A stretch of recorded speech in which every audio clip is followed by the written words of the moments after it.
What is going on YouTube, Apple, Spotify, Ghana? That's Ghana. That's what's called Ghana. Amazon Music. It's your boy Andrew Case. You're now tuned into the Middle of the Podcast. Today is January 16th, 2023. And I'm here with my co-host as usual, Big Kev, Big Dog, Kevin Lewis in the building, Jude Jackson's in the building. And of course, I'm excited to have my man. If you don't know who this gentleman is, you gotta subscribe to his YouTube page. You could call him El Chefe, El Jefe, 1/3 of the New York Revival. Jefe Phil's in the building, representing the New York Giants. What's going on, Phil? Feeling good, guys. Thanks for having me. I'm pumped. I know we were trying to do this for a while, so we set this up and we're like, man, this is either going to be an exciting talk or depressing talk for me. So I'm glad it's a good one. So I'm pumped up, feeling good. We're definitely trying to expand the brand a little bit more. You know what I mean? I have people who are fans of the show and they're like, yo, Drew, you got to talk about the Giants a little bit more. And I'm like, I got to find a perfect guest. And it was the football gods have bestowed upon me. If you haven't checked out his video, I should have had a clip up running for that too. We should have had a clip prepared. But if you haven't followed him yet, follow him on Twitter at Jefe PIL. Make sure you follow him on Twitter and check his work. He's funny. If I wasn't a fan of any type of sport or whatever, this is something that I like to introduce him to a sport. Somebody who has bring the comedy to it, a nice element. He does all these one shot. Who you work with? You work with somebody else. My friend Tom. I gave him the name Carlos for some reason for the videos, but he joins me sometimes. Yeah. I think my favorite character is Chefe. Everyone says that, and it's funny because he's just miserable. He's just a miserable. I think people like misery, man. But he does represent like all of the different guys in the video. It's all me. It's so weird to refer to them as different people, but whatever. Right. The chef represents. There are still people who are really hating on Daniel Jones. Like no matter what happens, they're just miserable, right? And so it all comes from Giants Twitter, and so. It started at the beginning of last season. I'm just like, I need to have fun with this or something because this fan base is going to kill each other if we don't ease the tension here a little bit. So that was the original reason I went for it. But for some reason, everyone likes the chef the most by far, and he is the most miserable one. I think the cynical fan is the most relatable fan for both fan bases, Jets and Giants. But I definitely love your work and shout out to you guys because Ransom. Dropped a little joint for y'all as well. Shout out to Ransom, definitely a New Jersey native. Yeah. That was dope. How'd that come about? So Eli Rax, who is our fearless leader on New York Revival, just reached out to him. Eli used to rap back in the days, and Ransom has been one of his biggest influences. He's a big fan. So we happened to just reach out to him, and he said yes to come on our show. And then we've been doing this thing all season where we say, if the Giants win, you got to do this, right? We just make some shit up, and you just got to do it. So if we have a special guest, we had Tiki Barber on one time, we had Joy Taylor on one time, and we like to put them on the spot. If the Giants win, what are you willing to do, kind of thing? And Eli was like, Ransom, will you give us 16 bars? Will you lay something down about the Giants if they make the playoffs? And he was like, I'll give you 32 bars. And we're like, okay, nice. that's sick, but you never know if he's actually going to do it. But then when the Giants clinched the playoffs, it was 2 days later. The dude had it professionally done. I saw the tweet. Dude, I listened to it 65 times. I couldn't turn it off all week. It was just getting me amped up. It was my anthem all week. And he killed it, and he's got a fan in me forever. That was cool. Yeah, that's real, man. Shout out to hip hop. We had got this guy Thorb. He worked with our boys on another podcast. He did our intro. And our intro, when I first heard it, because we did it for we dropped the video link with the draft party. And I was like, yo, the bars he did, he's nice. If you follow him on TikTok, his thing is I Am Thorb. He does a lot of freestyles. They tell him freestyle hockey, freestyle baseball. So shout out to Thorb. He's definitely one of those guys to follow on Twitter. But let's get into what we're really here for. The Giants defeat the Vikings 31-24. I think we all seen that from a mile away. Kevin saw it, Jude saw it, I saw it. Phil, what were your thoughts going into this game? Was this a winnable game in your eyes? Hey, we should be able to beat the Vikings, or was this something err on the side of caution? I thought the Giants, I was kind of bullish on the Giants in this game because they went toe-to-toe with them a couple weeks ago, and it was not one of our best games in terms of turning the ball over. You know, like DJ may have had the worst interception of the season. He only had 5 on the year, but that was probably his worst one. We had our tight end, Daniel Bellinger, fumble in the red zone. Then they go and score on that drive. So, like, that's a big flip. And then they hit a 61-yard field goal at the buzzer to beat us. So, a lot of things, Giants didn't play their best game, and they were right there with the team that with a great record that beat a lot of other teams this year. So, I thought the Giants can go in there and do damage and make it a good game. And one thing I saw that I liked a lot against the Colts a couple weeks ago is that they were letting Jones run. They were letting him off the leash. And it started to remind me of, like, if you watch Buffalo the last couple of years with Daboll, they let Josh Allen go, right? Because whatever's going to give you the best advantage. So I saw that in the Colts game. Like, that gives the Giants a huge advantage when they have to start worrying about Jones. Because really, let's be honest, nobody's been worrying about Daniel Jones, right? Now, all of a sudden, they got his legs going. He's dangerous, right? Like, when the dude gets going, the play calling was so good. They had an aggressive game plan. And once you have Jones going, he's been throwing much better. He finally has chemistry with these 3 receivers. He's never had the same 3 guys available to him for like 2 weeks in a row, probably in his whole career. Now he's had these guys for like 5 or 6 weeks. You can see that chemistry. They can game plan knowing who's going to be out there. And then Saquon Barkley is still back there. So, like, when Saquon becomes a third of your offense instead of the whole damn thing, that's what you're seeing from the Giants right now. That's why they're putting up 30, and they're more dynamic, harder to stop, harder to game plan for. So I thought the Giants could go in there and do this. Did not expect them to have the best game in a decade. Did not expect Daniel Jones to look as good as he did, even though I was getting more and more confident with him. But he showed up. Everyone really showed up. A lot of people chipped in on the Giants for that one. Definitely. Kev, I know we talked, about the Giants Vikings last week, and we said the Vikings were pretenders. What did you see from that game to pretty much solidify, what the Vikings weren't this season? Same shit that I've seen from them from the whole year, man. They don't stop anybody. Like, they have the worst defense I've ever seen on a 13-win team in my life. Like, it's not to take any credit away from the Giants because they did what they had to do. They beat them over the head they ran the ball. The Vikings are basically like, all right, how many times can you actually beat us over the head? Like, that's their entire defense. Like, their defense is bend but don't break, but they always break. So it's just, all right, you're always going to break. You're always going to give up points then, because Daniel Jones is great. Daniel Jones also was extremely comfortable because the Giants offensive line did a great job. And the Vikings back 7, they caused no issues for anybody, really. We've seen that the whole fucking year. So I was like, all right, well, there's a reason that a 13-win team was a 3-point favorite at home against a team that won 9 games. Because realistically, the Giants and Vikings are more on even ground than the records would tell you that they were. So this shouldn't surprise anybody, and it doesn't, because everybody always would tell you, hey, the Giants are going to upset. It's like, bro, if everybody thinks the Giants are going to win, it can't be an upset. And they were 3-point underdogs on the road in a playoff game. It's not an upset. The Giants are legit. And quite frankly, like, moving on from the game, because it was the most predictable shit ever. Also, not for nothing, to deviate to Kirk Cousins a little bit. Kirk is fine. I'm not here to say he's a bad quarterback. He's not. Look, man, if 4th and 8 on your season on the line, you throw that, bro, you can't play quarterback for me again, bro. I really can't. Like, you can't play quarterback for me. I cannot go back after that, bro. But Kev, let me just ask this. Mm-hmm. They said Lawrence was bearing down on Cousins, hold on. They said if he had just held on a little bit, like maybe a second longer, he had somebody breaking down the field. You don't think the Giants' defense, because the coverage looked solid to me. You don't think the Giants' defense had anything to do with him throwing short of the stick? I'm just asking. It's 4th and 8. I don't care what the coverage was. It's 4th and 8. I mean, season's on the line, right? Fine. If it's 2nd and 8, fine. Any other down, fine. We're not having this conversation for obvious reasons. It's 4th and 8. Did you think TJ Hockenson was going to do his best Rob Gronkowski impersonation and break 4 tackles? What did you think was going to happen? I thought he gave him no shot of getting a first down on 4th and 3 with their season. 4th and 8, with their season in balance. Yes, the Giants did a good job. Dexter Lawrence is a monster, no question. Yeah. They triple covered Justin Jefferson. They had their P's and Q's covered. KJ Osborne was in single coverage.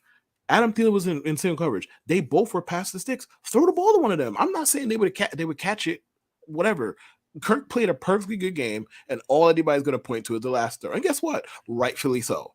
You can't come back to my team after you do that shit, bro. 3rd and 4th and 8, and you throw a 3-yard 4th and 8. Not like he threw a 3-yard pass against a zone defense where it's like, okay, if he turns upfield, he breaks a tackle. Who knows, bro? TJ was hit as soon as he caught the ball. What are we doing? What are we doing? McKinney got a hold of him, was hanging on for dear life.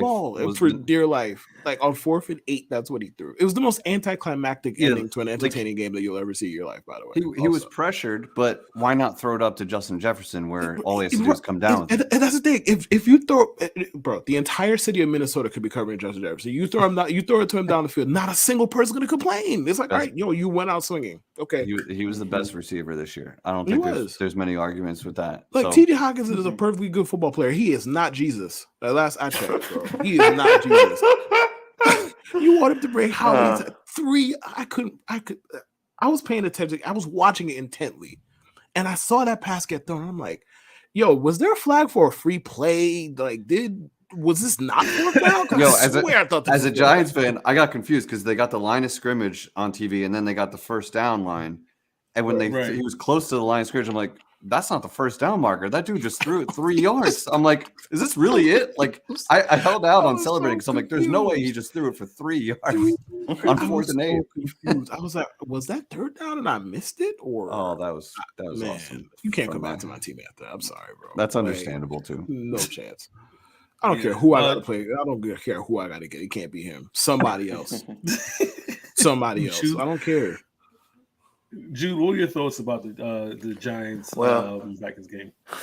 Well, Kev took the biggest thought I had, which was that 4th and 8 was really, it's a pathetic way to end your season. I'm sorry. It really is just a pathetic way to end your season. You could throw anywhere else, do anything else. Honestly, that's probably more pathetic than like taking a sack to end your season. Because if you take a sack, at least you're waiting for something deep down the field to open. But you're like, okay, let me just throw 3 yards. Like, what do you think that was going to do? Like, I know we've seen sometimes the Giants miss tackles, but it's like that wasn't going to happen in that situation. This isn't like the Joe Judge or the Pat Shurmur or the Ben McAdoo Giants where, you couldn't see them miss a tackle like that. You just gave Jeff the chills. He was I hear those names, dude. It's dark times for me. These aren't those Giants, so they're probably going to make that tackle. So it's like, why are you doing that with TJ Hawkinson? It's just a 3-yard pass on 4th and 8, dog. Like Kirk Cousins approached that shit like it was 1st and 10. What are we doing? What are we doing? And seriously. And I will say also, just more Marco view of the Giants. The big thing I've noticed, I mean, there was that one catch down the sideline. I'm like, holy shit! I don't know who it was. Hodgins, some random receiver on the Giants. Hodgins has had himself a month, bro. Yes. Yeah, Hodgins. Yeah. But he made that good catch. And the thing I'm thinking about is this: it's a bold take, Super Bowl take. You can flip it, do whatever. The Eagles have the Giants number for God knows how long. I mean, it's mostly a scrimmage every time those two teams play. If the Giants beat the Eagles, I'll go on record and say the Giants beat the Eagles, they'll win the Super Bowl. I will say that on record, right? If the Giants beat the Eagles, they'll win the Super Bowl. We clipping this shit. Clip that because we're gonna talk about Jude's picks. But we're talking about Jude's picks that hit last week. Go ahead, Jude. But because that catch right there by Hodgins, it just reminded me of like the Mario. I don't know why it was just like the Mario Manningham catch, like how toe tap it was, and just how it was just like. You see stuff like that, see stuff like that, and you're like, "There's something about this team that's different." And that's just what it is. Sorry, Dan. I know Dan would be very disappointed at me. Screw Dan. He might walk off in a rage, but this is what I have to say. But now, Daniel Jones. I'm going to say Daniel Jones. They have a hard. The only Daniel we out here caring about right now is Jones. The fuck robots. Now with Daniel Jones. The Giants are going to have an interesting decision with him. I believe this is his 5th year now. There's nothing interesting about it. They're bringing him out. There's nothing interesting. There's not a thing interesting about it. This was the end of his rookie deal. They didn't pick up his 5th year, but it's going to be an extension now. Yeah. And that's a part of the conversation I wanted to have with Jeff. And sorry for calling you Phil. Is Jefe Pilgrim, Jeff Pilgrim. I was calling him Phil. My bad. I'm bad. I'm notoriously bad for fucking up. Yes, the fuck he is. Yes, it's a part of my brand. You're gonna call him Phil forever now. I'm like a more eloquent Charles Barkley. The way he said Ramondre Stevenson's name the first time was ridiculous. Wait, Did you clip that? It's there. He's there somewhere. I call him Radamore. Bro. The first two letters of his name are RH. He said Rodamore. What? Yeah. What? Listen. I've been microdosing. Pronunciation ain't. But Jeff, keep going. Go ahead. But yeah, let's get into that, Jeff. So we discussed the Giants. You know, for those who watch the show, we discussed Giants and what's going to happen and the cap situation and what, you know, the front office can do, what Daboll could do with Daniel Jones and what they had, right? And I was one of the people when we started like this season between the Giants and the Jets. I'm like, Coach of the Year is one or two, you know, Saleh or Brian Daboll, right? But as you see, of course, it just fell off the cliff and Daboll is in the playoffs and everything like that. There is a decision to be made. Is the decision made? Is Daniel Jones a quarterback for the future? And you guys should have some more cap space next season. Yeah. What do you think the Giants will do? I know it's still early talk. We're still in the playoffs, but what do you think going on in the future? What will they do? Yeah, I think it's going to wind up being a 3 or 4 year deal, and I think he's earned it. You know, I wasn't one of the guys that I call them DJ truthers that, you know, through 3 horrendous years they defended him relentlessly. Yes. I was never one of those guys. I was kind of just a Giants fan, right? Like, if you're going to be it, be it. Like, I don't care about the name on the back of the jersey. I want my Giants to win games. And that's how I always felt. If Daniel Jones winds up being the guy, that's great. But a lot of people are crazy about this kid. So I was more like, I'll believe it when I see it. And I'm seeing it now. And he's done enough, especially with this coaching staff and this head coach that has something. He's unlocked him completely. And so I think he's earned it. I think it's going to be probably a 4-year deal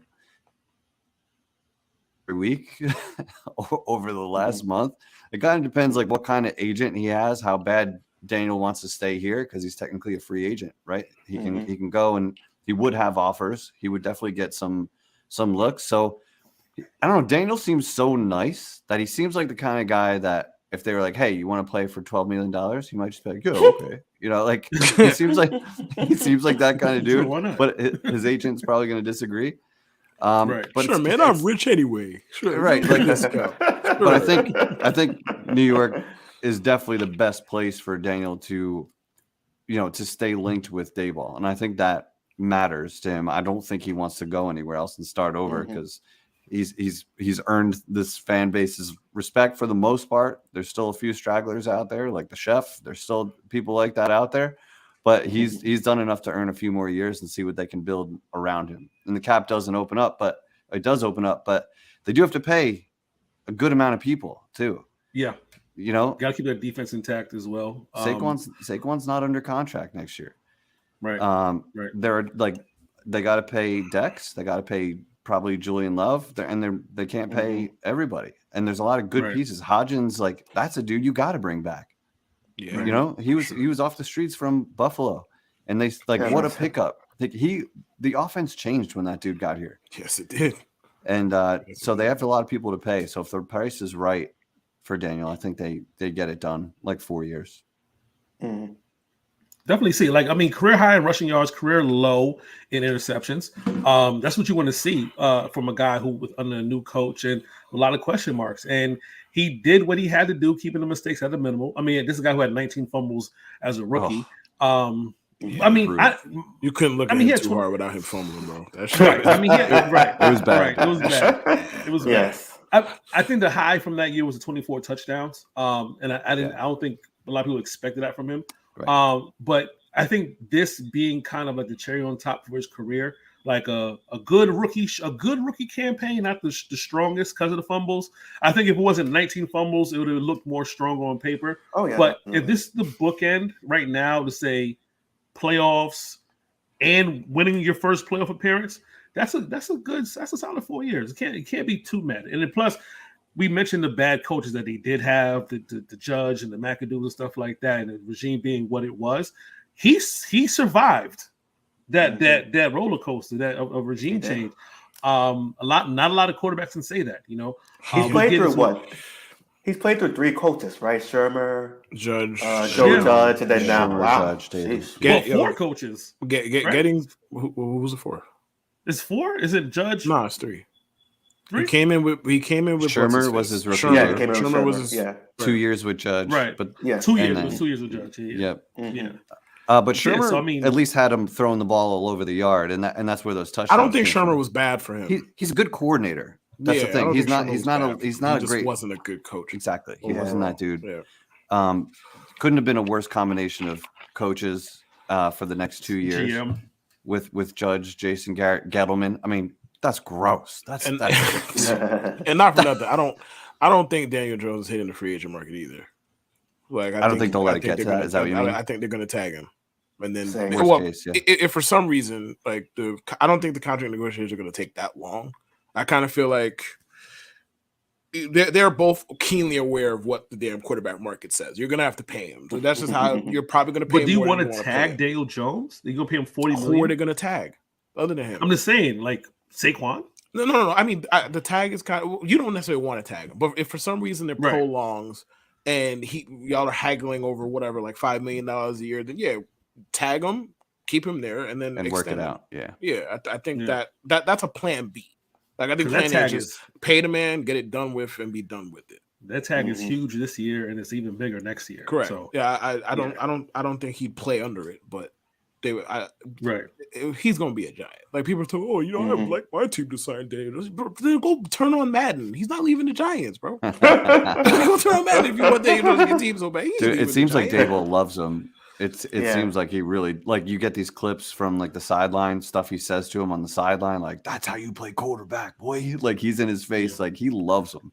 I don't I care love about my the brother. Giants at all, but when Daboll said like I'm proud of him, that made me feel stuff. I'm not gonna lie to you, and I'm not a fan of the Giants. That made me feel things. I'm like, that's so nice. Good for Daniel Jones. That's Yeah. so I will good for say him. Daboll in particular is really, I mean, it sounds so cliche to say, but he's really changed the culture because, I mean, I watch the Giants relatively frequently. I can't really name anyone on their offense aside from Hodges and Saquon and Daniel Jones. Defensively, there's Kayvon, there's Julian Love, Leonard Williams. I really can't name. Adoree is really good too. Yeah. Yeah. Adoree is really That good. was huge. But it's like getting him compared back. to previous years, was. it's like you can't really name many of these guys. It's like, a nameless winning- bunch. Yeah, winning 9 games with those Nameless guys, especially the offense too. That says to me that says a lot. Yeah. So I mean, we'll see what happens going forward, but I think they're in good hands under Brian Daboll. They did this with like no cap and No cap, not dude. No cap. not many It- not many picks. And Daboll So, wasn't giving he'll Daniel get Jones a better. vote of confidence neither. It wasn't like he walked Oh, in and no. said he's a quarterback. It was like, yeah. Hey, Did you guys hear this story that came out that and I went to camp and I watched the practices before the season and everything and I was watching DJ struggle bad and I was watching Tyrod Taylor be fine and looking good and he looked smooth, he looked real good. A story only came out a couple of weeks ago that Daboll purposely was sending these crazy blitzes, like he worked with Wink on this, was sending him crazy blitzes so that he wouldn't be successful basically. And then when Tyrod was out there, he was making it easier for him because he wanted to see how mentally tough Daniel Jones was. And if he could handle that, he could handle the backup quarterback showing him up every day and looking better and all the noise that comes with that. And there was a bunch of noise about that. A lot of fans were calling for Tyrod Taylor because of it. Yeah, that was definitely one thing I did hear that, who's probably the most unluckiest quarterback in the league is Tyrod. so you're telling me a That- quarterback could have his confidence shaken and still play well despite that fact? Wow. Listening to the Jeff fans talk, you would think, hell, once the confidence is gone, he's done forever. It doesn't come back. So that's because apparently Zach Wilson was a bundle of confidence last year when he, also stunk. But keep going. You're both Keep Jet going. fans, right? We all You're all Jets fans? we're all unfortunately, Jets yes. fans. Yeah. So I'm not a we're maniac unlike the other two of them, but we're all. we all I'm sorry. yes, Stop coupling me in with correct. Jude, Kev. Thank you. I'm my own person. I said what I said. You're a grump. He's a maniac. I'm not a grump. I'm a realist. No, you are a grump. You are both. You could be a realist and a grump. You are a grump. It's fine. I'm a realist, baby. You are a grump. realist. What do you guys anyway. do? Yeah, go ahead. I'm sure you have an No, agenda. go ahead. I was just gonna say, like, what are you guys doing at the quarterback position now? Well, we're going to get into Driving that the car. if we can. Shut up. We're going to get into that. Driving if the we car. can. I don't know how much time you have, but we're definitely getting there. But let's go to the next topic of conversation. Jags Chargers. Listen, Jacksonville this is going to be Kevin's coup de grace, so to speak. He's loves to dunk on Jude, and he's going to put him through the floor on this one. Jacksonville won.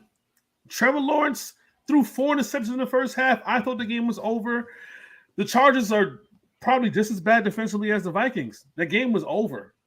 This is a historical comeback. I've never seen someone throw 4 interceptions and come back and win a game. Right. He throws 3 touchdowns in the second half, no interceptions, and they come back and they win. Was it 30-28, I believe? This is Kev's show right here. Trevor season, and we're gonna get into the Chargers head coach. But go ahead, Kev.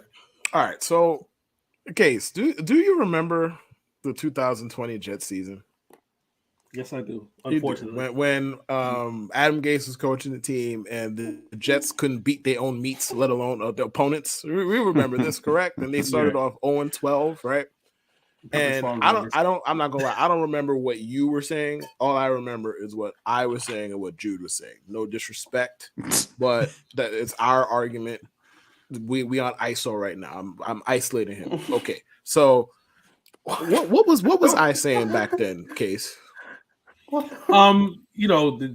There's no reason for the Jets to win a meaningless game, go out and lose out for that number 1 pick, and get Trevor Lawrence or just whoever it may be.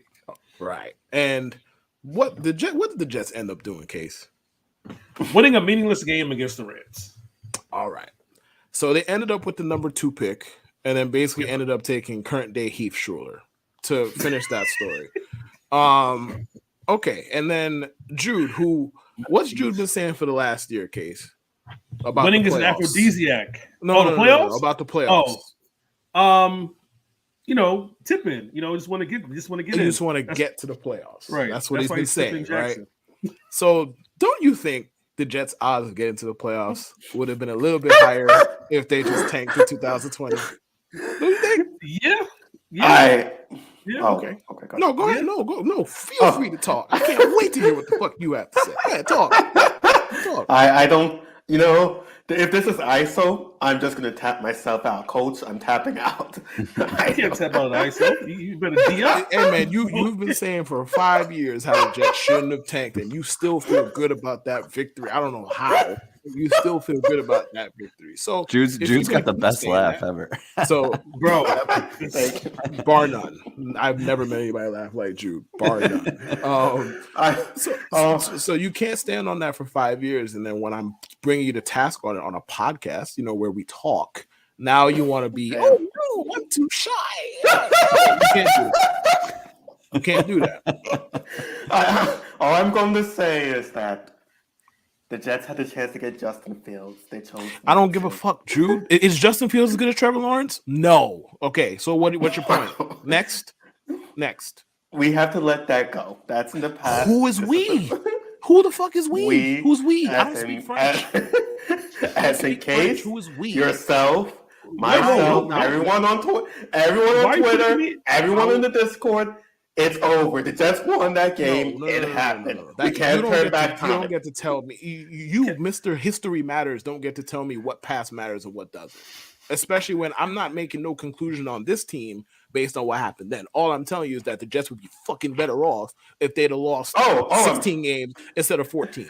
But meanwhile, you, Mr. I just want to get into the playoffs. I just want to dance. I just want to put the tip in. You were doing all of that. And meanwhile, rooting for an 0-12 team to win. No, I'm not going to let that go. I'll say it to you, like I said in the group chat.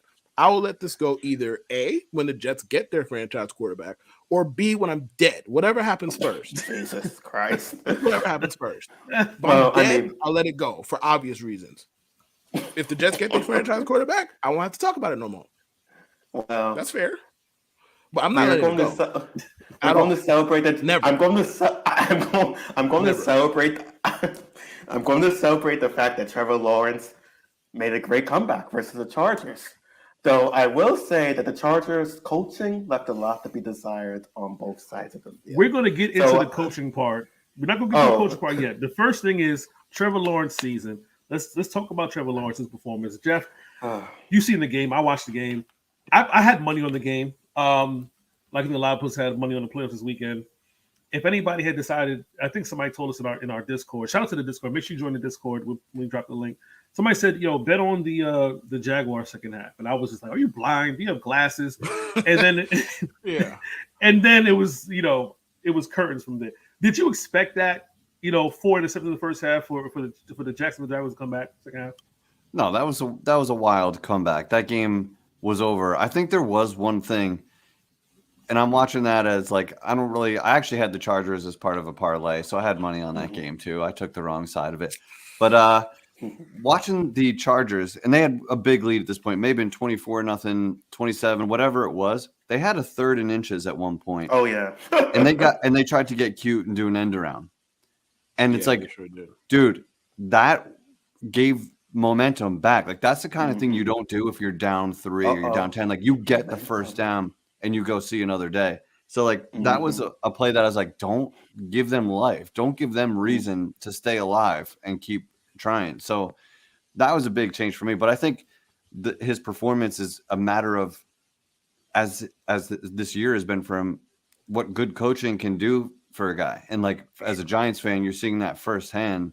Sure. You saw Daniel Jones under Jason Garrett and Joe Judge, and you see him under competent coaching, and that's the difference. And I think it goes for like the Jets quarterback situation too. You have the right leadership and offense and things like that around him. He's going to succeed, and you're going to get the most out of him. So I'm not surprised. Trevor Lawrence was obviously number 1 overall pick. You expect a lot from him, but it takes the right coach to really unlock him, I think, in the right situation. So, and they're getting Calvin Ridley next year too, aren't they? Yes, they are. Oh yeah, they are. They're going to be nice.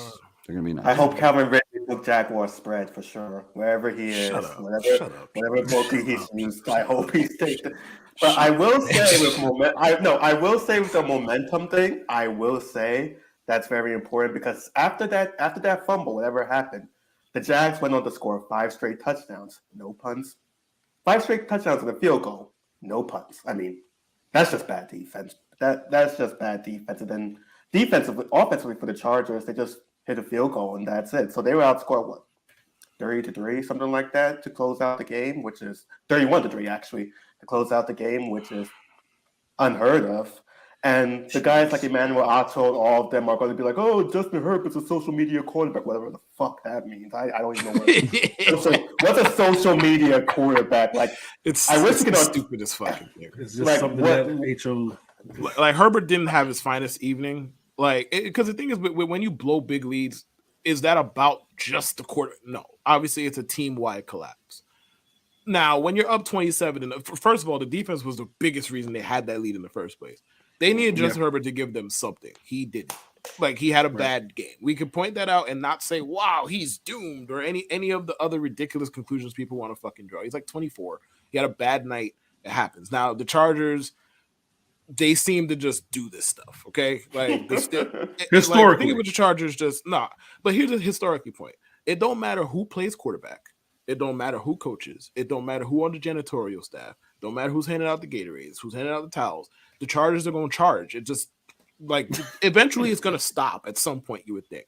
But, like, this is just what they do for some fucking reason. They just, as a matter of fact, like, I was having a hypothetical conversation with somebody earlier, and they were like, if you were to tell somebody to who wanted to introduce themselves to football, to watch a team every Sunday as their introduction, like, no actual emotional attachment, who would it be? I'm like, the Chargers, easily. They play the easily. They have the easily the most exciting football team in the league, because every game, by rain or shine, by hook or crook, 3 minutes left, somebody gonna be up or down 3. I mean, somebody gonna be down 3. It could be the Chargers, it could be the other team. It don't matter if the Chargers started off the game up 35-0. By the time you look around at 7:22 Eastern time, it's going to be 38-35, and the Chargers are going to be driving. That's how every single Charger, you could set your fucking clock to that shit. But the only difference between Justin Herbert and Phil Rivers is Phil Rivers would have had the ball down 5 points, exactly 5 points. Right. Every game, bro. The Chargers 1 year had, I think, the second best offense and the second best defense and finished 8-8. How in the fuck is that possible? How? Yes. How? This bad. The Chargers just defy anything realistic at all times. I'll just say this. Remember when Anthony Lynn was the problem? Remember that? Remember he was a problem? He wasn't. He wasn't the problem. The problem with the Chargers is they're just the Chargers. Like there's something about them that says I'm going to squander a lead or I'm going to get this close to coming back and not fully come back. It's just who the Chargers are, right? But this coach right now, he has to go. Like, is this where we're getting into the coaching? Because I have words to say. Yeah, no, this is getting into the coaching portion. How does he keep his job after this? And I'm gonna ask Jeff, how does the Chargers head coach remain head coach after this performance? And it seems like the Chargers are willing to like fire people. I don't know, man. Unless Justin Herbert like comes out to his defense and says, "I need this guy as my coach," which I can't imagine he would do. But like, it depends what your next move is. If you don't have better options, or you're going to roll the dice on a first-time coordinator, you're wasting a good chunk of Justin Herbert's prime then. Fair. So it's a risk to go that way too. But I mean, if a team loses a lead like that and falls apart and you don't like the play calling, that's coaching. That's all coaching because they got the dogs. Like they got good players on that team. So if we've learned anything in recent weeks, it's that no lead is safe. Like you saw the Vikings erase a 33-point deficit. And then only a couple of weeks later, you see 27-0 disappear. So it's wild. So teams take their foot off the gas, and that's coaching to me. And don't forget Mike Williams. Remember Mike Williams? The week before, that's a fireable offense, basically, right? That's what I was going to go to. I was going to the Mike Williams thing. Like, I don't know what Staley was thinking. He wasn't. It didn't make any. Yeah, he wasn't. Clearly, he wasn't. It didn't make any sense for him to be in the game. I'm not going to. That didn't cost your team the next week, but I'm pretty sure that a dynamic weapon, in addition to what you already have, would have been a plus. But his coaching leaves something to be desired. But I'm gonna let Kev jump in on this. Here's the thing with Brandon Staley. All right, Kev's got words. I'm very ready to talk about Brandon Staley. The thing with Brandon Staley is this. Look, we brought up the Mike Williams incident where he gets hurt playing a meaningless game. Go look at Justin Herbert's pass chart from Saturday evening. Dump off, short, everything. You think they fucking miss Mike Williams? Like Josh Palmer ain't doing that. Keenan Allen ain't doing that. You think they miss fucking Mike Williams? Of course they did. So it's just, is that fireable in and of itself? I mean, when you consider the rest of the stuff, yeah, probably. But the thing with Staley, what annoys me about him is there's no way to sugarcoat this. So I'm just gonna say it. I don't think he has a backbone. Here's why. I'll explain. So last year, what was Brandon Staley's whole thing? Go on fourth down or die trying. That was his whole shtick all of last year. Go on fourth down or die trying. That was his thing. Now, I understand there's different circumstances going on. That was a different team. Like it was a worse team. So you kind of felt like you had to even out the scales a little bit. Understood.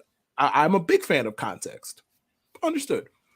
Now, you get to this game. We all watched this. I knew the Jaguars were going to win that game at 27-14, let alone whatever happened after that. But when it's 30-20, 8 minutes left. Again, we saw the second half. The Chargers defense had nothing for the Jaguars, nothing whatsoever. 8 minutes left in the game. It's 4th and 2 at the 25, I believe. They kick a field goal. Why? Yes. Why? Yeah. Why? Yeah. You want to make let me make sure I'm doing I'm old, so like my brain don't always function like it should. Going from 30-20 to 33-20 makes a 2-score game a 2-score game, correct? I just want to make sure I'm following it right. You still got to score 20. Right. Okay. All right. The cleanest and easiest way to go about winning that game, score a fucking touchdown. Number one, you go up 3 scores. I don't even think the Chargers are capable of blowing that.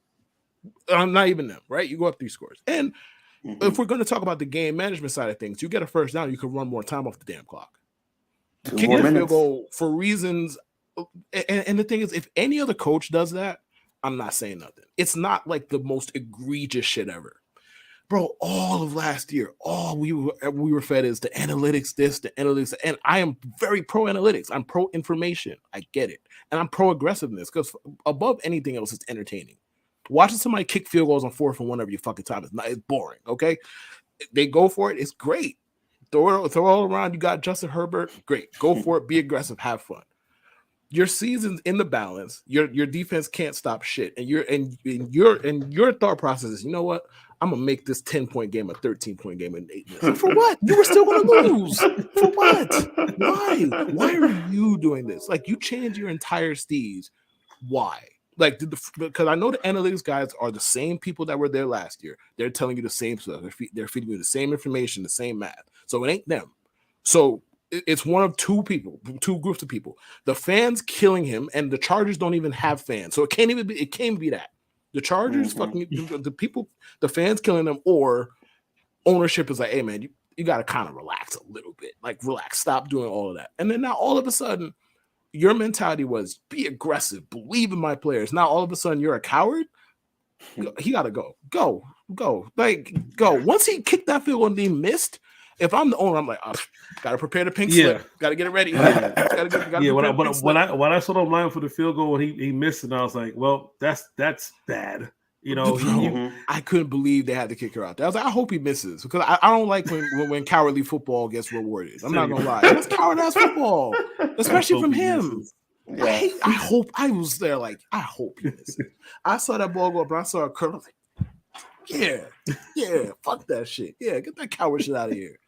Cowardness does not deserve to be rewarded, goddammit. Go ahead, Drew. The only thing I'll say is maybe he was just thinking, okay, I mean, even though they scored straight touchdowns, maybe he has that old school mindset. Well, if they got scored twice, a field goal can't do anything, so they got scored touchdowns, but it's like they're still scoring on you at will. All they did was score touchdowns. That's all they did. That's the thing. That's the thing. Your defense wasn't stopping anything. They were scoring touchdowns and going for 2. You gotta man up at that point in time. The cleanest way to go about winning that game is make them have to score 3 touchdowns. If they score 3 touchdowns and you still lose, hey man, you just gotta throw your papers up and be like, hey man, that's it. Like, you lose. Pretty much. But hey, 33-20 with 9 minutes. What the fuck does that accomplish? I'll say this much. For the wild card weekend, it was not what we expected at all. Like, I mean, like Jew's results and stuff like that with a plus 2.5 for the Jags. You know, it turned out to work. Shout out to Jew for getting shit right. Getting shit right. You know what I mean? Wow. But this next game, Bills Dolphins. Like, this was not supposed to be close. No, it was not. No. I had the Bills at 6.5. Like, this was not supposed to be close. At one point in time, I think it was. They were by 10, I believe. I'm like, all right, it's over. Like, it's about to be a wrap. This was closer than expected with a third string quarterback. The Bills, and this is the second week in a row, because the Patriots game, that was supposed to be close, and that came down to the wire. The Bills defense, you know, I mean, the Bills been through everything with the Damar Hamlin situation, injuries in the secondary and everything like that. So a lot of people felt like the momentum and, you know, all the emotion and getting back to basics would carry them over. But no, like, they struggled defensively against the Patriots. They struggled defensively against Miami to a third string. I don't think it's a lock, especially if you got to play a team like Kansas City. I feel like it'd be caught slipping. But Jeff, better than expected, Bills Dolphins. Like, what are your thoughts about that game if you watched it? Yeah, I caught most of that game. I do think the Dolphins have a decent coach. Like, I think that guy kind of knows his shit. I think he's just a completely different kind of coach than we've seen before. It'll be interesting to see if he can last there and make it the long haul there. But I think he probably had a decent game plan. And Buffalo, you're right. Maybe it was all the emotion. Something was getting to them. They weren't the same team. And it's not how you want to be rolling into the playoffs without playing your best ball. So a couple games were closer than we thought they were going to be. I mean, this was supposed to be an absolute disaster blowout, and it really wasn't. Right. So we like close games, though, so it's good. I will say for Buffalo, I will say for Buffalo, my big thing I noticed was just the fact that if you look at the yardage totals or whatnot, it's not really that close. Miami had 231, Buffalo had 423. You know why that game was close? It wasn't because of the defense. The defense, for the most, I'm going to be controversial and say the defense played all right. The issue was Josh Allen was just giving them the ball every which way. He literally got them 7 points, and I believe it was like what, away, man. 2 or 3 straight turnovers that gapped Miami their field goals before the half. That's why that game was close. It wasn't the defense. Defense did their job. I think Skylar Thompson had like what, 2 turnovers. He must not have read a defense at all, because every time he came out of that huddle, he was just like, "What the fuck am I doing? Call timeout. What the fuck am I doing? Call timeout. It's 4th and inches. What the fuck am I doing? Yeah, Delay of game. I got words. That should. I don't that get it. 4th and 4th inches push you forward. Like, if I'm the quarterback, I'm not a quarterback. If I'm a quarterback, it's 4th and inches. I'm like, I don't care what the play call is. You push me forward, or I'm going to go forward. It's basic. It's simple. You do it in Madden. 4th and inches anywhere. Goal line. Quarterback sneak. You get the first down. Automatic. It's literally automatic. Like, unless they're prepared for that, you're going to automatically get it. So it's like, why are you getting a delay for game for that? So it's like, the Buffalo defense did fine. They did fine. The issue with Josh Allen starts turning the ball over left and right. And the thing is, Bills fans, against most teams, you can afford that, because Josh Allen's going to put up 3 or 4 touchdowns a game. He's going to throw 3 or 4 touchdowns. They'll negate those turnovers. But against a team like the Chiefs or the Bengals, you can't really do that, because they're also going to put up 3 or 4 touchdowns. Yeah. So that's the thing. They can't do that against the Bengals next week. True. Yeah, and we're going to get into that whole goal line stuff because for the next game, because we definitely got to talk about that. But listen, this is where people were blaming the coach. Oh, Skylar couldn't get any plays off. That's a 3rd string quarterback. Like, I don't understand why people don't expect him. Like, you're going to do as much preparing as possible, but I'm pretty sure they were hoping, maybe Bridgewater or Tua could come back. I don't think they really had a game plan for Skylar Thompson to be, the starting quarterback in the playoff game.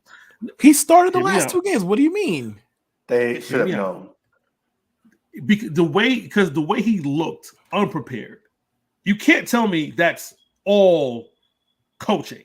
You know what I mean? You can't tell me it's all coaching. I'm pretty sure they were hoping that Tua was going to play or something's going to happen, something's going to change, because the way he looked in the second half, if you knew this was going to be the guy, he's so unprepared, that's an indictment on Mike Williams as a coach. You know what I mean? You cannot have your guy be so ill-prepared in a game that, like we said, should have been a wash, but turned to be almost a winnable game. Like, it was a winnable game. It wasn't a game. It wasn't a blowout or anything like that. They were down big early. I thought they would continue to kick field goals. They got the fumble recovery for the touchdown. They got into the end zone. They made things work. You know what I mean? They made it a closer game than expected. But yeah, that's an indictment on the coaching. You know what I mean? But I'm not too sure if they knew 100% if he was going to be the guy. Maybe they held on hope for Tua a little bit too long. Maybe they felt he was going to be the guy. But, hey, it happens. I don't understand it. This probably one of the themes with coaching and poor decision making, because we're going to jump right into the next one. Wow. Ravens Bengals. Why are we going for quarterback sneaks on the 30-yard line? Because Tyler Huntley apparently thought this shit was Space Jam. That's why. Apparently he thought he was Jordan in fucking Space Jam. That's the only explanation. That was a Space Jam move, wasn't it? It was. I love the Mutombo block. I love the fact that he was going up and the defenders went like, bro. They said they had the next gen stats. They were like, he was 0.7 yards away from the end zone. I was like, never has 0.7 sounded so fucking far than that one, bro. Never. The crazy thing I saw him jump, and I'm like, why? And then I saw the ball get batted back. I'm like, good. That's what you get. But Ken, you know what it reminded me of? Yeah. When Will and Carlton were playing for Bel Air Prep, Carlton took the ball from Will, and he was just like timeless, timeless, bro. Like the whole offensive line is going lower. Here comes Tyler Huntley trying to be a fucking hero from the 1.5 yard line, going over the top, bro. You're not 6'6", bro. And that's a 14-point swing right there, right? Yeah. Yes. It's another game that people didn't expect to be so close. But the Ravens defense played well. And I mean, for the most part, Huntley was playing good up until that moment. Yes. He played well. A little too much dip on his chin. I will say not a little too much, bro. Yes, way too much dip on his shit. But go ahead, Drew. I will say a couple of funny things about that game. With Tyler Huntley, the thing is, also in Madden, I've only seen a quarterback fumble on the sneak precisely one time somehow. So it's like to fumble a quarterback sneak at the goal line, I've literally seen that one time happen. And for it to be returned like that's rare. I mean, Yeah. let's go Bro, low. he caught it. He caught the rejection and took it back 98 yards. Bro, he caught that motherfucker in stride. Oh, he had in stride. Nothing. It was just ass and elbow. It was a defensive line. Burrow ass and elbow. Ass and elbows. Everett with the high hands. Burrow couldn't have thrown him a better pass. Couldn't have. Dude, it was a perfect storm too. Ravens had no Perfect. wide receivers on the field, right, to chase him down. So you had no speed. And Gus Edwards, go look at the replay. Gus Edwards was like, "Man, I'm not here for this shit, bro. Like, you can run him down. You could have that one. No, that's the crazy thing too, Gus Edwards, because if Mark Andrews almost caught up to him, I'm almost certain Gus Edwards probably could have caught up with him, but he was like, "Nah, I'm not doing this. No, I'm good." Hey, man, you want to go leap from the 4-yard line? Go get him yourself, then. You got that much different. Go get him yourself. And speaking of the last half of that game, the funniest thing about that game too was, with John Harbaugh's clock management, a lot of people were very critical of it. I'm not so critical of it because Kev was saying on Twitter, but I'm almost certain if they scored, they would have gone for 2. And the thing is, that would have been the smartest thing John Harbaugh did all game because they're not going to beat the Bengals in overtime with Tyler Huntley and James Prochet, DeMarcus Robinson, whoever the fuck they're starting on that team. They're not going to beat them in overtime with those guys. So going for 2 is the smartest thing he could have done. What's not smart is after getting that first down with like a minute 35 and huddling, is running the ball. At that point, you gotta stop running the ball. Which the thing is, they ran 35 seconds off and then ran the ball. Like it's like if they had ran the ball with 58 seconds left on the clock, nobody would care. But all right, man. But like, what is the thought process that leads you to? All right, man. We inside like the 25 or wherever we were, right? J.K. Dobbins just got us a first down. We feeling good. We like 20 yards and a 2-pointer from winning the game, a game that nobody gave us a shot at winning. What is the thought process that leads you to? All right, you know what? Our next play is going to be 33 seconds left on the clock. And what is that play going to be? A run to Justice Hill. How does that compute? How? You know, like if you had hurried up and did it, all right, man, cool. But I get what they were trying to do. They were trying to leave them with no time. They got way too cute with it, though. That's the problem. But you know why they had to do it? Because the receivers fucking suck. All of their receivers fucking suck. It's like, and Justice Hill doesn't? They all suck, but the thing is like people were mad on Twitter about that James Prochet not being able to catch that Hail Mary, whatever. The thing is, James Prochet had 17 targets for 50 yards. He was probably shocked the ball was even in his direction. Of course, he's not going to catch it. All the receivers fucking suck. Expecting somebody to catch a Hail Mary off a deflection is like, all right, let's be a little realistic. Yeah, does a better receiver make that catch? Maybe, probably, who knows? But it's James Prochet. And it was a deflected Hail Mary. Let's relax. And J.K. Dobbins told the truth about everyone in the Ravens organization. He told the truth. Why the fuck was Tyler Huntley doing that? He told it. No, I'm going off right now. He told the truth about everyone in the Ravens organization. Why is Tyler Huntley in the game? Lamar Jackson would have won the game. He would have won the game. I was running the ball well. Why am I not running the ball? I don't fucking know. The receivers suck. Why aren't you running the ball? I don't know. Lamar Jackson, he's hurt. I don't know, but if he's hurt, it's smart for him to be hurt. Why are we putting hurt in quotes, Jude? Why are we putting hurt? I'm just saying, if he's hurt, it's smart for him to be. Do you think always Lamar do Jackson? Yeah, do you always do this? Yes, about Lamar. Apparently, Jude has this big brain conspiracy that Lamar is healthy and can run a 4.2 tomorrow, but said fuck the Ravens because he ain't got his money yet. He has that big brain conspiracy. Hence why he's doing the hurt. Well, I mean. Hurt. You mean what? You think Lamar? Lamar Jackson, as competitive as he is, you think he's sitting out a playoff game on purpose because he wasn't getting paid? And mind you, one of the players told you he's been limping around the fucking facility. Why that's not enough, I don't know. He said it.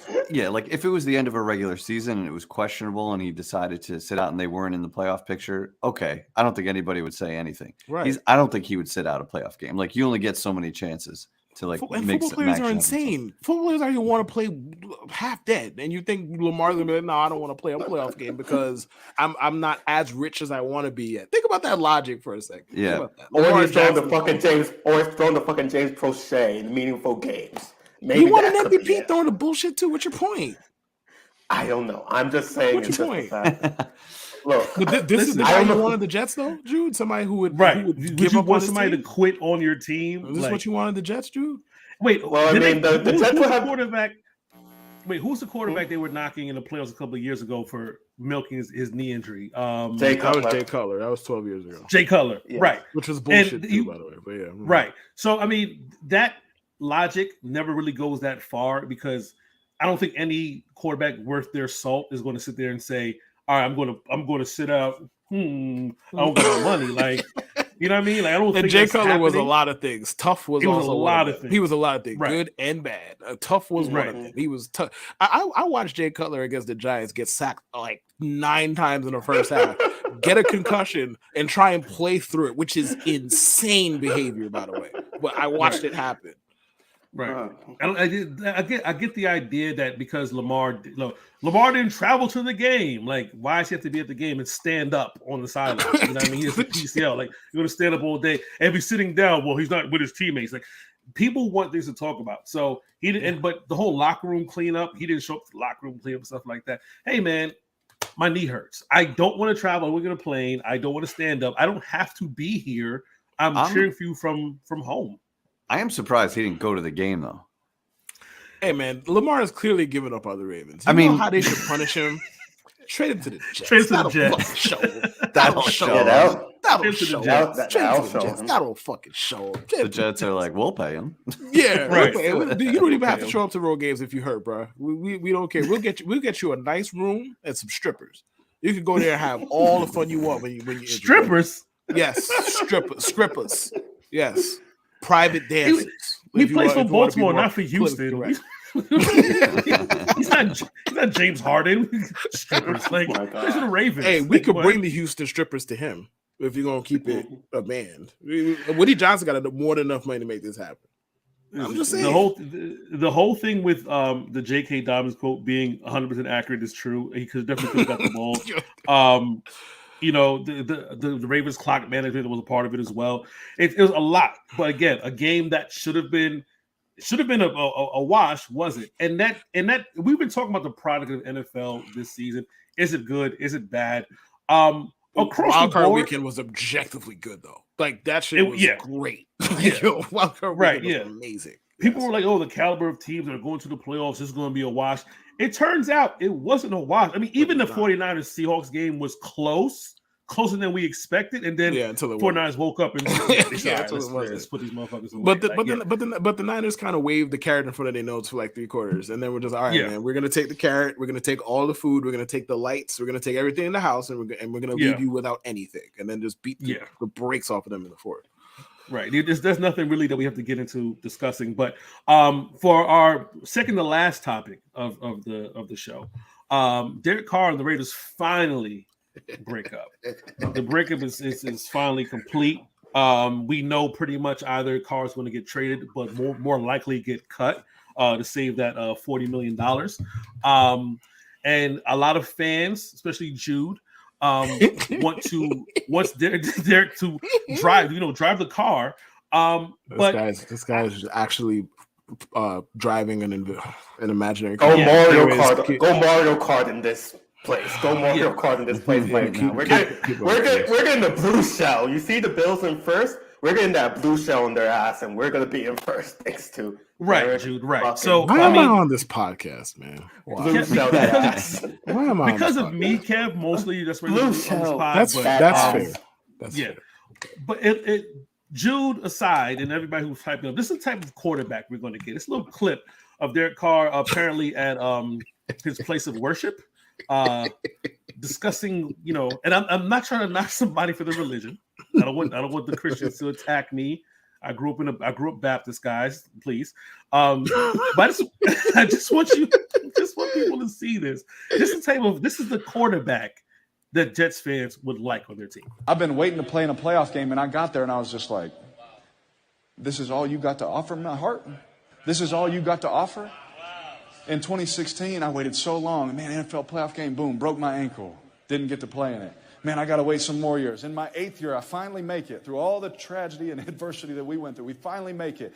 I'm like, yeah, let's go. And then we're there, and it's like, this is all you got the earth has to offer me? That's who you want as your quarterback, bro? He What said, else is "I'm." What is he doing? That was so inspiring. I feel inspired. Mute his mic. Mute his mic. Mute his Yeah. Mute his It's mic. time. It's time for that a was Jude. inspiring. Mute his fucking mic. I just want to know. Why would you say, "Yeah, let's go," and then you get there, it's like, that's what we have to offer? Didn't you throw like 3 interceptions that game? Like, is that your mentality? Derek Carr, that's who we want. The guy who was pumped up to get there, and then is that all the Earths have to offer? You sucked that game. You sucked. You were awful that game, bro. Like, I would be questioning God, like, yo, why me, Lord? Why am I not at the caliber of ability I need to be to succeed? What Jeff, explain to me. I don't understand what his point was. This is all you have to be like meaning what? Like, there's more to life than football at this point. Which, because you lost. Like, if you were holding the Lombardi trophy, you'd be like, "Thank you, God. This was my journey." Thank you. That's very fair. Thank you. Thank you. It was kind of I don't know. Like, who asked him to get up there and speak? First of all, that's apparently a thing for him. Like he apparently does this regularly. Yeah. Apparently. Which, hey, get your whatever floats your boat. I ain't here to knock nobody's religion. Let me make that clear. Because do not come for me. I'm not having no debates with no fucking strangers about religion. None of y'all. Don't come for me at all. Okay. Now, with that said, first of all, I like my football players a little bit off in the head. I'm gonna just make it clear, like not like CTE off, just a little bit like not Antonio Brown, but right, like that's the extreme, like a little bit off. But and again, I also like well-adjusted humans. Like Trevor Lawrence said something like, "Oh, it's just football, blah blah." He talented enough; he can say whatever the fuck he wants. Go ahead, man. Do you like you have other interests you want to draw, like blah blah. Hey, have fun. Do you? My quarterback throws 3 picks in the playoff game and doesn't even throw the ball to the goal line on 4th and goal, down 7 in the 4th quarter on 4th and goal. I personally don't want to hear, "Is this all you have from my heart?" Personally, me, I don't want to hear that. Sorry. I don't want to hear that. I'm with the preaching as a whole. Like, he seemed to be pretty good at it. Maybe he should make his fucking full-time occupation. He seems pretty good at it. That part I ain't with. Sorry. Like, "Oh, is this all you have from my heart?" You wouldn't be saying that if you won, bozo. Exactly. You wouldn't be saying that if you won. If you won the game, you would not be fucking saying that shit. That's just copium. That's all it is. It's fucking copium. That's a piss. He did the Big Ben one thing. No, that's a piss poor. That's a piss poor thing of copium. Because if I was God, I'd be pissed off. Like, what, well, bro? I got you to the playoffs in a horrible situation. You remember who your coach was? Remember the scandal? I got you to the playoffs. Is this all you have from my heart? This is all you have for me. Is that what you were saying when you was throwing the ball to the Bengals all game? Is this all you have from my heart? Is this what? Case, that's also a funny thing too, because of Henry Ruggs. Did he kill someone too? He killed someone during that season, right? Drunk driving and everything. And so Derek Carr's like, this is all you have from my heart. Like, I'm pretty sure there should have been a better testimony somewhere in this. But he chose. It didn't come across. Yeah, it's like it's one of those like he chose a good topic for his essay, and then like every word he wrote sucked. Like all of them sucked. Like the body of the essay. Like I don't know what his conclusion was. Maybe it was good. I don't know what his intro was. Maybe it was good. The body stunk. The body to his essay fucking stunk. It was ludicrous. And this is the guy Jude is pining for every fucking day. Yes, drive the car. Every day. Drive the car. Every day. This is who you drive the car. This is who he's fucking pining for every fucking day. I'm also fine with Jimmy G. If Jimmy G were to come to the Jets, I would be very happy too. But Jimmy G is not a loser. Derek Carr is a fucking loser. There's a difference. Jimmy G, Derek Carr, loser. And Lamar Jackson. Those are my 3 choices. Derek Carr is a loser. He's a loser. This is going to come across so well. L-O-S-E-R. I don't care. He is a loser. I don't care how hard he thumps his Bible. That's his own fucking business. On 3rd and 8, what the fuck is he gonna do? Check it down. That's what he's been doing for a decade. He's a fucking loser. Man. What about the defense? Hey man, as a matter of fact, the last game he played for the Raiders is such a perfect microcosm of that guy's career. The defense gave up 13 fucking points. And on the last play of the game, with his team down 3, driving to get in the field goal range, he threw a pass to God himself instead of Hunter Renfrow. Well, you can't look at the height of that pass. Tell me that shit was not intended for a higher being. well. Am I wrong? Wow. Listen, I got to go look up that highlight after this. Goal. Yeah, bro, he overthrows him awful. crazy. It's bro. awful. It was terrible. Bro, Calvin Johnson wouldn't have had a shot in hell at that pass, let alone Hunter fucking Renfro. Yikes. Yeah. It was so bad. Wow. If you guys made it this far into the program and you didn't hang up on us, I'm gonna say it one more time. If you made it this far, don't fucking at me. I do not care. it's time for my personal favorite news segment Oh. of the show. You know what time it is, guys. It's time for pro tips with Tippin Jackson. It's time, Jude. The music's not loading for me. I wish. The music's not loading, man. I don't know what's going on. It's ruining the vibe. But pro tips with Tippin Jackson. Go ahead. Well, both of the spreads covered, so that's good. And then two of the long shots are still in, the Giants and the Jags. Woody's jump is getting more and more triggered every single time they advance. If there's a Super Bowl between those two, that might be the trigger ball. He might just get a nuclear weapon and just nuke MetLife nuclear weapon, he says. Wow, that's crazy. Wow. So for the spreads, I mean, okay, first thing off, Boston Scott, if he's playing at all, I don't care what it's. I mean, if it's also like -1, he's going to score. He might score twice. He might score 3 times because that guy gets up for the Giants like Luka gets up for the Clippers. Every single game Boston Scott plays against the Giants, he scores. Can I tell you something really funny, real quick? Yeah. Just side action. When he scored against the Giants the last time, I was with my guys watching the game, and I made up a stat completely. I was like, this guy's got 17 career touchdowns, and 10 of them are against the Giants. And then they flashed those exact stats after I said, like, I completely threw a dart, like just completely guessed. That's exactly all he does is score against the Giants. It's unbelievable. I don't know what the Giants did to him. I don't know what. He'd be a Hall of Famer if he played the Giants every week. He's like Ken Griffey. They stiffed him when he was a kid or some shit. Like I don't know what they did to him. He petty as hell. I don't know what he did. Boston Scott, anytime score, whatever the odds, take them. He's probably going to score.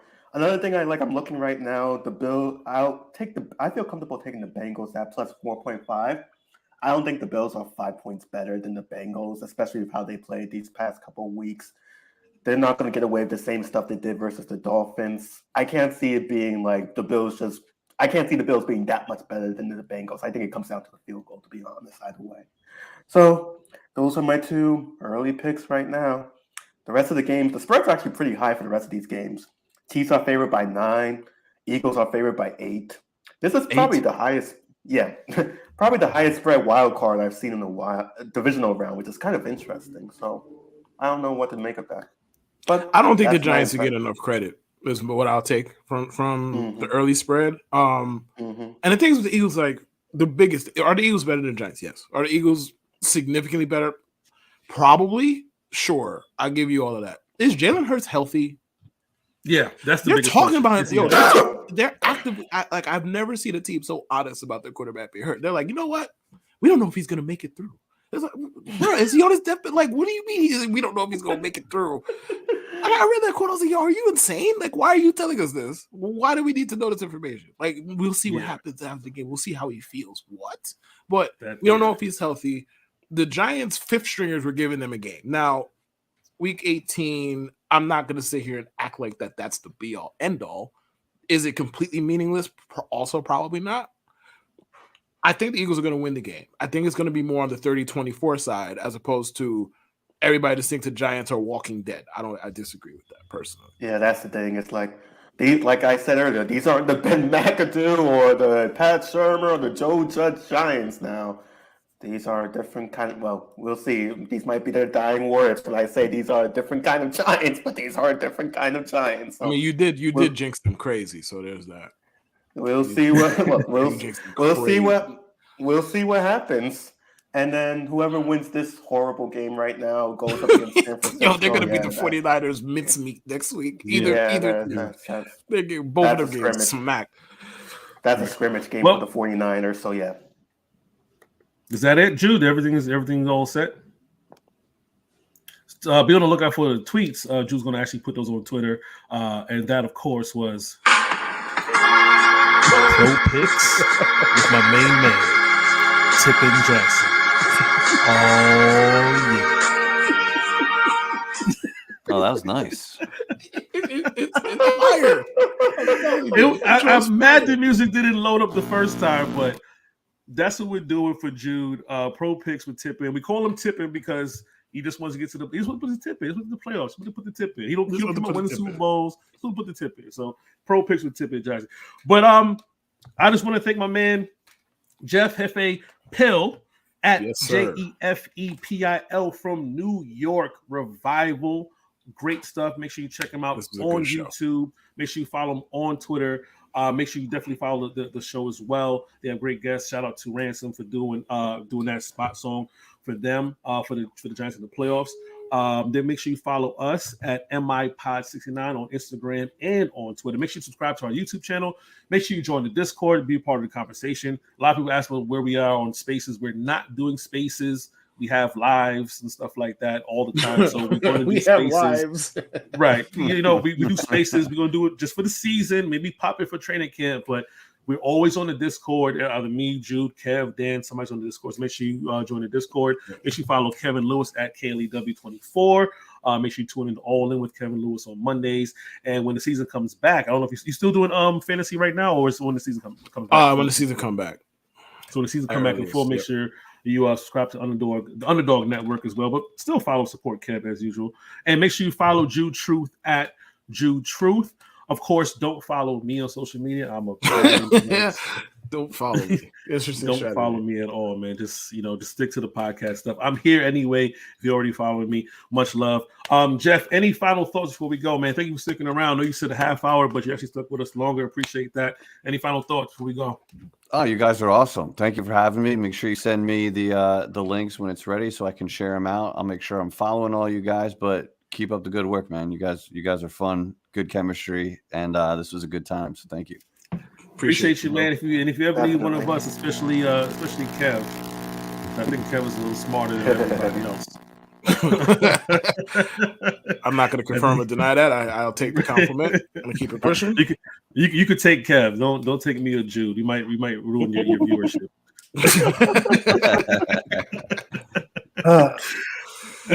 And of course, stay inspired by 69. Everybody, peace.